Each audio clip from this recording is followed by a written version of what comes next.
मेरा उपदेश ये है, 1 थिस्सलुनीकियों अध्याय है, क्या प्रभु से प्रेम करते हैं? चलिए भी बस उनसे प्रेम कीजिए, परमेश्वर की स्तुति हो, उनके लिए स्तुति कीजिए जो वो है। 1 थिस्सलुनीकियों 5, मैंने 4 कहा है ना, अध्याय 5। पर हम जो दिन के हैं वो सावधान रहें। ये आपकी पीने की समस्या वगैरह का जिक्र नहीं कर रहे हैं। सावधान रहें, यहाँ सचेत रहें, जागते रहें, इससे मतलब है कुछ लोगों की आंखें खुली होने पर भी वो जगे हुए नहीं होते हैं। विश्वास और प्रेम की झिलम पहनकर, उद्धार की आशा का टोप पहनकर सावधान रहें। तो यहां ये टोप भविष्य में उद्धार के साथ आने वाली सभी चीजों की सकारात्मक, आत्मविश्वासी, संदेह रहित अपेक्षा है, ये जो टोप है।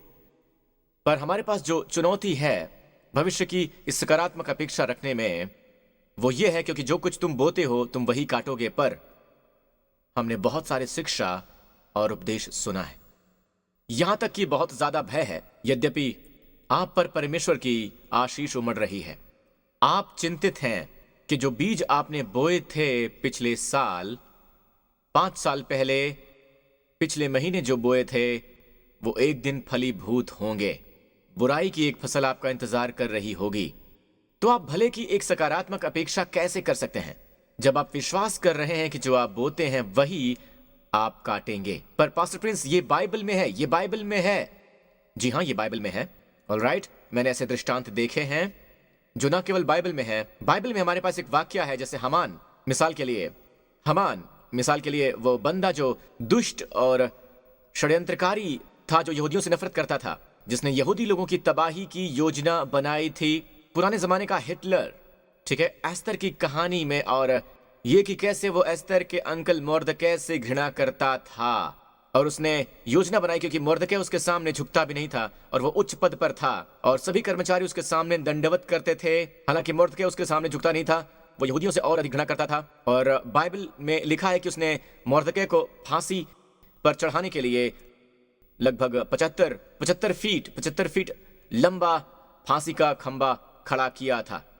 और आपको पता है उसके साथ क्या हुआ? राइट, एस्तर की कहानी में उसे उस पर लटका दिया गया जिस खंबे को उसने बनवाया था। अब यह है उसे काटना जो आपने बोया था। क्या आप सुन रहे हैं दोस्तों? होशे में लिखा है, वो वायु बोते हैं और वो बवंडर लवेंगे। यह सच है, जो आप बोते हैं वही आप काटेंगे। आमीन, आमीन। दाऊद ने व्यभिचार बोया था, उसके बेटों ने खुलेआम व्यभिचार किया। आमीन। दाऊद ने इसे छुपकर किया और उन्होंने इसे खुलेआम किया। दाऊद ने पत्नी के पति को मरवा डाला। आमीन। यानी बत्शेबा के पति को, उसका नाम था उरिया। दाऊद का चहेता पुत्र मारा गया, वो युद्ध में मारा गया। तो जो आप बोते हैं वही आप काटेंगे। पर पास्टर प्रिंस, दाऊद परमेश्वरीय था, हमान की तरह नहीं है, मुझे पता है। पर देखिए, सभी दृष्टांत जिसका मैं इस्तेमाल कर रहा हूं, मैं आपको ये पुराने नियम में दे रहा हूं। ये पुराने नियम से ही है। क्या आपने इस पर गौर किया है? मैंने कहा वो सभी दृष्टांत जो मैंने अभी आपको दिए हैं वो सब पुराने नियम से हैं। होशे, आमीन, हामान की कहानी, दाऊद, और ये अभी भी संसार पर लागू होता है। जैसे रोम वगैरह 70वीं ईस्वी सन में, और फिर पोम्पेई का विनाश। मैं आपको बस ये बता दूं कि ये अभी भी होता है। वो लोग जो मसीह के बिना हैं, वो जो बोएंगे वही काटेंगे, भला या फिर बुरा। क्या आप सुन रहे हैं दोस्तों? ऑलराइट, पर जब मैं आपकी ओर कुछ साल पहले देखता हूं तो मैं जान जाता हूं, क्योंकि मैंने ये जिया है। मैं सोच रहा हूं कि कब मेरे पाप, पता है, आपकी पिछली गलतियां या गलत कार्य अंत में आपके सामने आएंगे। देखिए, क्रूस पर यीशु ने उस मुर्गे की तंदूरी बना दी थी। हम काटते हैं, हम काटेंगे नहीं। उन अच्छी चीजों को काटते हैं जिसे यीशु ने क्रूस पर बोया था। अब परिणाम और फसल काटना दो अलग अलग बातें हैं। अगर आप हर समय सिगरेट पीते हैं और आपको फेफड़े का रोग हो गया है तो यह कटनी नहीं है, यह परिणाम है। कटनी यह धारणा है कि आपको पता नहीं होता है कि फसल कब आएगी। कितनों को पता है कि जो आप बोते हैं उसकी कटनी तुरंत नहीं करते हैं? परिणाम तकरीबन तुरंत ही होता है, कम से कम वो कुछ दिनों में जरूर हो जाएगा। पर कटनी तब हो सकती है जब कुछ बुरा होता है, और मैंने न्याय करने की इस प्रवृत्ति को मसीह की देह में देखा है। जब कुछ होता है तो लोग कहते हैं कि खैर मुझे पता नहीं था कि क्या हुआ है, पर क्या पता उसने क्या किया है, अतीत में उसने जाने क्या क्या किया होगा।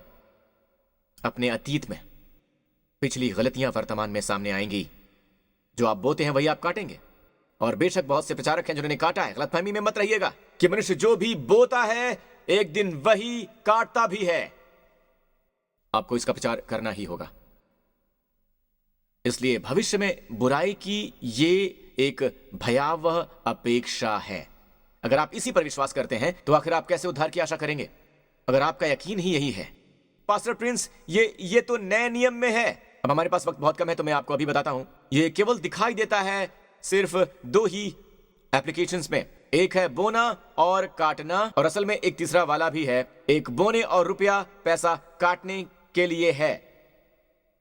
ठीक है, चलिए यहां 2 कुरिन्थियों 9 की ओर देखते हैं। परंतु बात तो यह है कि जो थोड़ा बोता है वो थोड़ा काटेगा भी, और जो बहुत बोता है वो बहुत काटेगा भी। हर एक जन जैसा मन मिठाने वैसा ही दान करे, न कुड़ के और न दबाव से, क्योंकि परमेश्वर हर्ष से देने वाले से प्रेम रखता है। और दूसरा क्षेत्र है परमेश्वर का वचन बोने के संदर्भ में। मरकुस 4, यीशु ने कहा, क्या तुम ये दृष्टांत नहीं समझते हो? तो फिर और दृष्टांत क्यों कर समझोगे? बोने वाला बोता है। कौन? बोने वाला। मैं क्या कर रहा हूं? मैं आपके जीवन में वचन बो रहा हूं।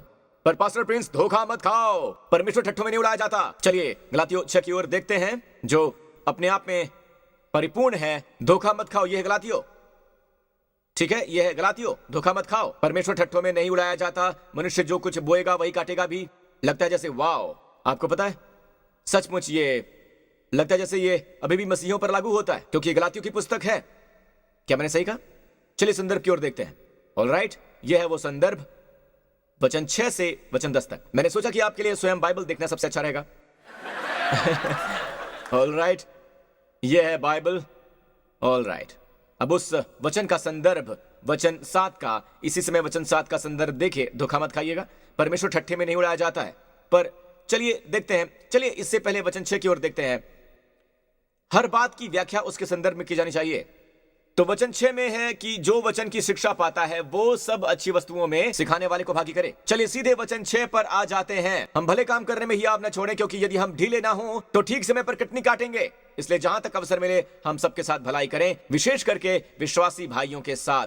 तो वचन 6, वचन 9 और 10 ये सभी एक दूसरे से संबंधित हैं। ये देने के बारे में बात कर रहे हैं। इसलिए मैं आप सबके सामने स्वीकार करता हूं कि इन वचनों के बीच के वचन देने के बारे में जिक्र कर रहे होंगे। तो दोस्तों सुनिए, मैं संदर्भ की बात कर रहा हूं। आप संदर्भ के बाहर का वचन लेते हैं। वचन 7, धोखा न खाओ, परमेश्वर ठट्ठों में नहीं उड़ाया जाता। मनुष्य जो बोता है वही काटेगा। ठीक है, यह लगता है जैसे कि वाओ, आमतौर पर यह किसी भी बात पर लागू होता है, पर ऐसा नहीं है। वो धोखा खा रहे थे। गलातियों को धोखा दिया जा रहा था।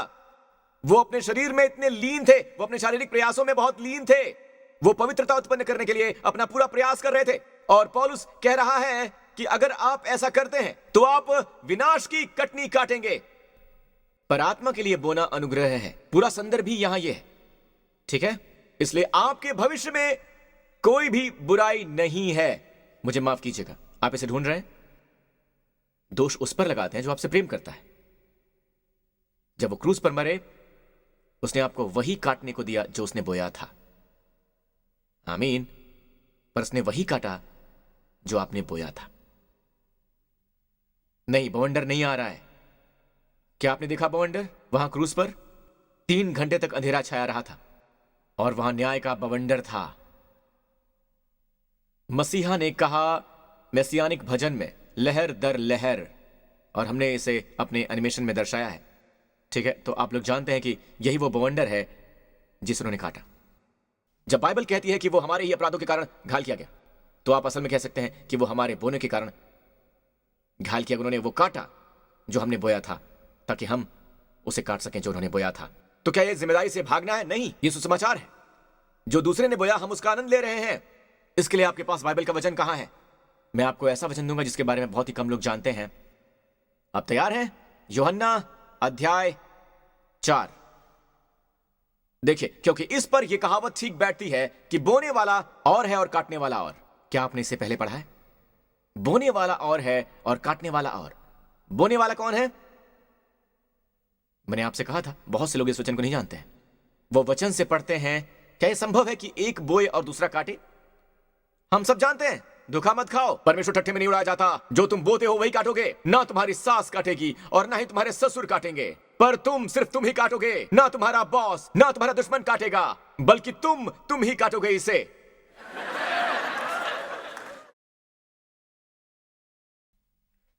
पर सचमुच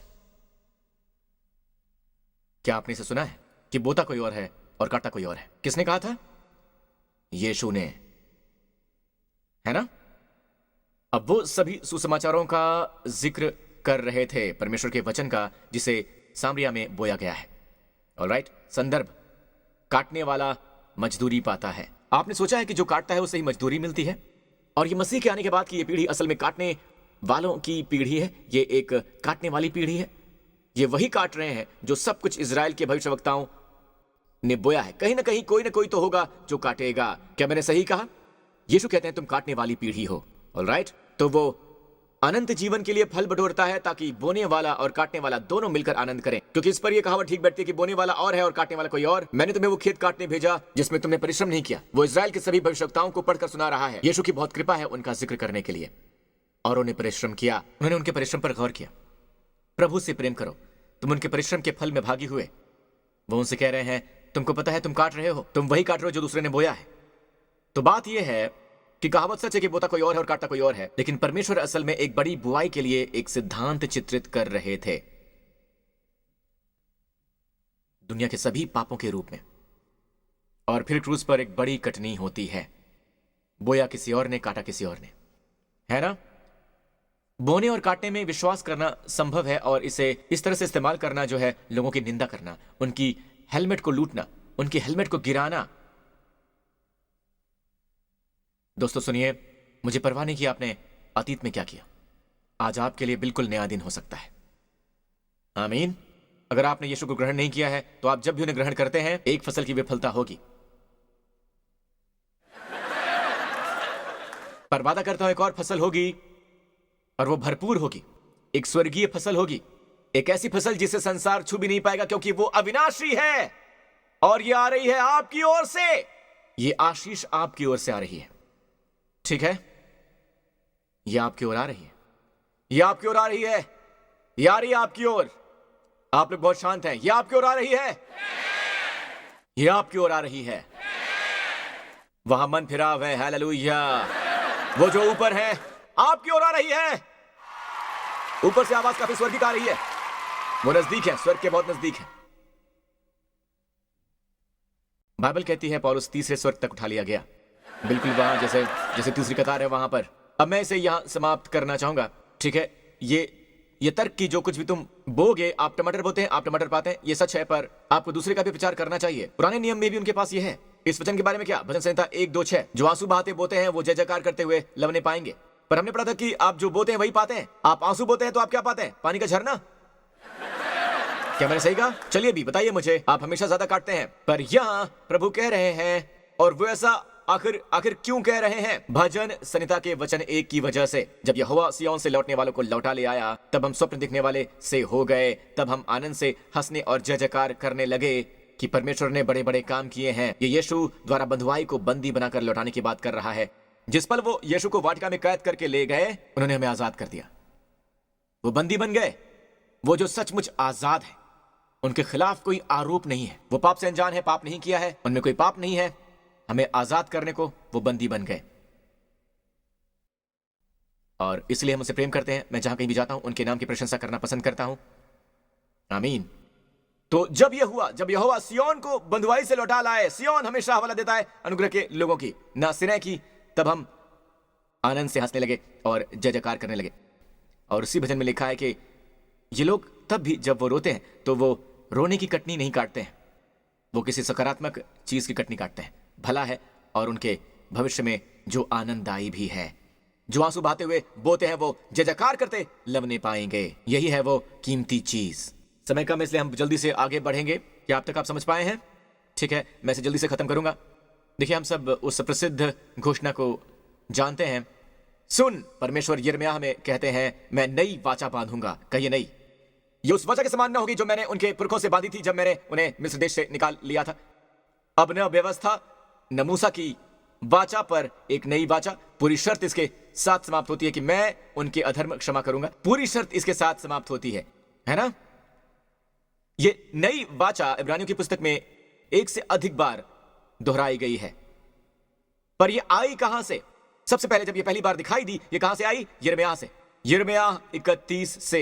देख यहोवा की ये वाणी है कि ऐसे दिन आने वाले हैं जिनमें मैं इजराइल और यहूदा के घराने के लड़के, बाले और पशु दोनों को बढ़ाऊंगा। और जिस प्रकार से मैं सोच सोच कर उनको गिराता और ढाता, नष्ट करता, काट डालता और सत्यानाशी करता था, अब वो कह रहा है उसी प्रकार से मैं अब सोच सोच कर उनको रोपूंगा और बढ़ाऊंगा। यही यहोवा की वाणी है। अगला वचन, उन दिनों में वो फिर न कहेंगे, यानी उन दिनों में वो फिर न कहेंगे कि पुरखा लोगों ने तो जंगली दाख खाई परंतु उनके वंश के दांत खट्टे हो गए हैं। क्या आपने स्वयं कभी सिरका खाया है? परंतु उनके वंश के दांत खट्टे हो गए हैं। अगर आपने कभी सिरका खाया होगा तो जानते होंगे आपके दांत खट्टे हो जाते हैं, है ना? बस वसाबी को छोड़कर। ओह, ये बहुत बढ़िया होता है। खैर, चलिए इस पर वापस आते हैं। पुरखा लोगों ने तो जंगली दाख खाई परंतु उनके वंश के दांत खट्टे हो गए हैं और हर एक मनुष्य अपने ही अधर्म के कारण मारा जाएगा। हम मनुष्य जो जंगली दाख खाते हैं उनके दांत खट्टे हो जाएंगे, या यूं कहें आपके बच्चे नहीं काटेंगे। वाह। अब ये मत भूलिए, मैंने पहले कहा था कि परिणाम होते हैं। अगर बच्चों के सामने सिगरेट पिएंगे तो फिर वो भी सिगरेट पिएंगे। तो आप जो बोते हैं वही काटते भी हैं इस दुनिया में। ऑलराइट, बुरी बातों के संदर्भ में। पर विश्वासियों के लिए इसका इस्तेमाल अपने लाभ के लिए कीजिए। जो बचा है वो बस सकारात्मक है। परमेश्वर कहते हैं कि स्थान यानी डेक क्लियर है। अब ये वो बीज नहीं है जो बकाया है, ये वो बीज है जो आप बोते हैं। अब आप परमेश्वर के और ऋणी नहीं हैं। यीशु ने आपको मुक्त कर दिया है उससे। आप कितना काटना चाहते हैं? आप बहुतायत से काटना चाहते हैं तो आप बहुतायत से काटेंगे। आमीन।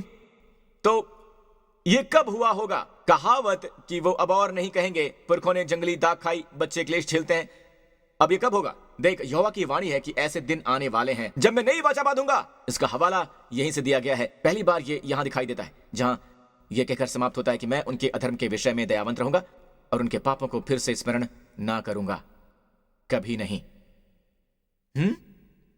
अब एक आखिरी भाग, फिर हम समाप्त करेंगे क्रूस पर। क्रूस के साथ समाप्त करना हमेशा बढ़िया होता है। पता नहीं क्यों अक्सर मेरी सबका अंत क्रूस के साथ होता है। आमीन। क्रूस ने सब कुछ बदल दिया।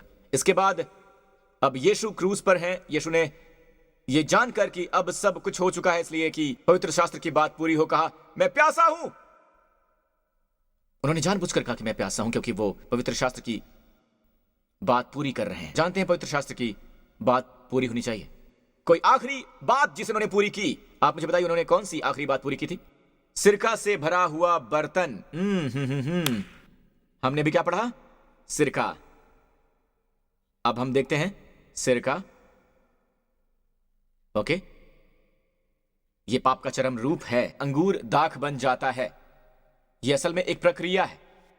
जी हां, यह एक प्रक्रिया है असल में। यह चरम है। इसमें पहले से ही खमीर है। तो सबसे खराब किस्म का पाप। तो वहां सिरके से भरा हुआ एक बर्तन था जो उन्होंने सिरके में भिगोए हुए स्पंज को उस जुफे में रखकर उसे मुंह से लगाया। जब यीशु ने वो सिरका लिया, आखिरी काम उन्होंने एक शब्द में कहा। ग्रीक में शब्द है वो जो उन्होंने कहा। कौन सा शब्द?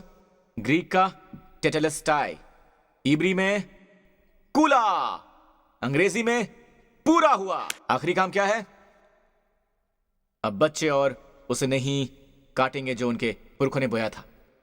अब और पीढ़ीगत श्राप नहीं। अब और नहीं। उन्होंने हमें छुड़ा लिया है। समाप्त। वो आखिरी बात थी, आखिरी बात। और वो जानते थे जब उन्हें वहां लटकाया गया कि एक और बात जो मुझे करने की आवश्यकता है, वो इसे बंद करना कि मनुष्य जो बोता है वही काटता है। इस पीढ़ीगत श्राप को बंद करना होगा। और वो जानते थे पवित्र शास्त्र की सभी बातें पूरी होनी चाहिए। जब उन्होंने दाखमधु लिया यानी सिरका लिया तो पुकारा पूरा हुआ और अपना सिर झुका लिया। अब वहां इससे पहले एक भाग है जहां उन्होंने उन्हें पित्त मिलाया हुआ दाखरस दिया, जिसे उन्होंने अस्वीकार कर दिया क्योंकि वो उनके दर्द से राहत देता। वो असल में एक पेन किलर था। उन्होंने उसे पूरी तरह से अस्वीकार कर दिया, लेकिन आखिर में उन्होंने सिरका लिया, क्योंकि ये आखिरी काम था। वो आखिरी काम हमें हमारे पाप से निजात दिलाने का। आपको वो नहीं मिल रहा जो आपके पापा ने किया है, आपको वो नहीं मिल रहा जो आपके दादा ने किया था। ये यहीं समाप्त होता है क्रूस की वजह से। यीशु ने जो किया उसके नाते आपकी कोई फसल खराब नहीं हो रही है, क्योंकि यीशु ने वहां पर कहा था पूरा हुआ, और अपना सिर झुका करके प्राण त्याग दिए थे। प्रायः जब कोई मरता है, उसके प्राण जब निकलते हैं, क्या आपने गौर किया है, उसका सिर झुकता है, क्योंकि उसमें अब आत्मा नहीं है। प्रायः कोई पहले मरता है, उसके प्राण निकलते हैं, फिर उसका सिर झुकता है। इसका मतलब उनमें कोई शक्ति नहीं है। यह शक्ति की उन्होंने खुद को मृत्यु के लिए तैनात कर लिया है। फिर उन्होंने खुद को तैयार किया। कोई मेरे जीवन को मुझसे नहीं छीनता है, मैं उसे अपने आप ही देता हूं। उनकी स्तुति कीजिए। हालेलुया। आपका धन्यवाद प्रभु, आपका धन्यवाद प्रभु। परमेश्वर ने आत्मा को आज्ञा दी कि पाप मरना चाहिए। मनुष्य जो कुछ बोता है वही काटेगा भी। और उस क्रूस पर यीशु ने आपके और मेरे पापों को अपने ऊपर ले लिया। उन्होंने उसे काटा जो मैंने और आपने बोया है। उस दंड को उन्होंने सहा जो आपके बच्चों के सिर पर पड़ने वाला था, जो आपकी ओर आ रहा था। इसके बजाय उन्होंने इसे अपने ऊपर ले लिया और कहा पूरा हुआ। अब कोई और श्राप आपकी ओर नहीं आ रहा है, ना कोई और दंडाज्ञा, ना कोई दंड, पर आपकी ओर आशीषों की, अच्छी चीजों की एक महान फसल आ रही है। वो आपकी ओर आ रही है। और यहां तक कि जब आप घोर अंधकार की तराई में से होकर चलेंगे, उस समय भी आशीष ये है कि यहोवा तुम्हारे संग है। उसके सोंटे और उसकी लाठी से शांति मिलेगी। वो ना छोड़ेंगे ना त्यागेंगे, और आप गुजर जाएंगे। हर एक परेशानी से आप ठहरेंगे नहीं। और आज के बाद से आप लगातार परमेश्वर की उपस्थिति पा सकते हैं। दोस्त, अगर ये आप हैं, चाहे आप जहां भी हैं, अपने मुंह से अंगीकार करें कि यीशु आपके प्रभु हैं। अपने हृदय में विश्वास करें कि परमेश्वर ने उन्हें मुर्दों में से जला दिया, आपको भी उद्धार मिलेगा। अगर ये आप हैं तो आप मेरे साथ ही प्रार्थना कीजिए। अपने हृदय से इसे कहिए, प्रिय स्वर्गीय पिता, अपने पुत्र यीशु मसीह को जगत का उद्धारकर्ता बनाने के लिए धन्यवाद आपका। मैं ये मानता हूं कि मेरे सारे पाप जिसे उन्होंने सहा, उन सब को उनके लहू के द्वारा हटा लिया गया है। और मेरा मानना है कि मेरे लिए अब कोई दंडाज्ञा नहीं है। मेरा मानना है कि जब आपने उन्हें मुर्दों में से जला दिया, तो यह घोषणा थी कि मेरे सभी के सभी पाप दूर कर दिए गए हैं। यीशु मसीह मेरे प्रभु और मेरे उद्धार करता है। और हे पिता, आज के बाद से मैं अब अकेले जीवन का सामना नहीं करूंगा अपने सीमित संसाधनों के साथ, पर यीशु के साथ करूंगा, जो मेरे साथ हैं और जो मुझे कभी नहीं छोड़ेंगे, हमेशा मेरे साथ रहेंगे, जिनके संसाधन बेशुमार हैं। आपका धन्यवाद पिता, यीशु के नाम पर। यीशु मसीह मेरे प्रभु हैं, अब और हमेशा के लिए। आमीन, आमीन, आमीन।